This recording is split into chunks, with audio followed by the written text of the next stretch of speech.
સાબરકાંઠા જિલ્લાના સરહદી વિસ્તાર વિજયનગર પોશીના તાલુકાના ગ્રામ્ય પંથકના ખેડૂતોની જમીન પર સરહદી રાજ્ય રાજસ્થાનના ખેડૂતો દ્વારા કબજો જમાવી દેવામાં આવ્યો છે, જેને લઈને વિજયનગર અને પોશીના તાલુકાના ખેડૂતોને તકલીફનો સામનો કરવો પડતો હોય છે, જેને લઈને અનેકવાર રજૂઆતો કરવામાં આવી છે, પરંતુ યોગ્ય નિરાકરણ ન આવવાને કારણે આજે પૂર્વ ધારાસભ્ય અશ્વિન કોટવાલાની આગેવાનીમાં अलग अलग गामों लोको द्वारा जिला कलेक्टर ने रजूआत करवामां आवी हती। जिला कलेक्टर ने आवेदनपत्र आपी राजस्थान लोको द्वारा जे जमीन पर कब्जो करवामां आव्यो छे तेमनी सामे लेन्ड ग्रेबिंग एक्ट हेठळ कार्यवाही करवामां आवे तेवी मांग करवामां आवी छे।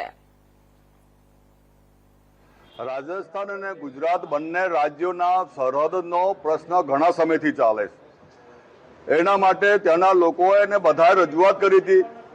એનો સરહદનો જે વિવાદ છે એના માટે બંને સરકારો મળી હતી, બંને કલેક્ટરો મળ્યા હતા, પણ એને સમય થઈ ગયો। પણ જે સરહદ નક્કી કરવી પડે, જે પિલ્લરો લગાવવા જોઈએ, હજુ સુધી લાગ્યા નથી।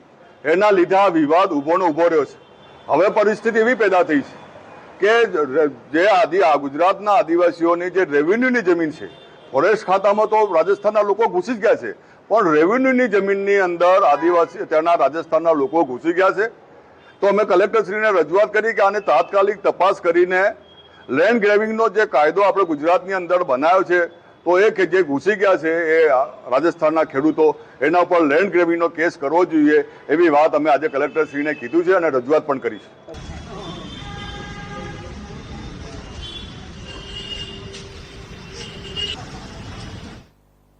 જૂનાગઢ શહેર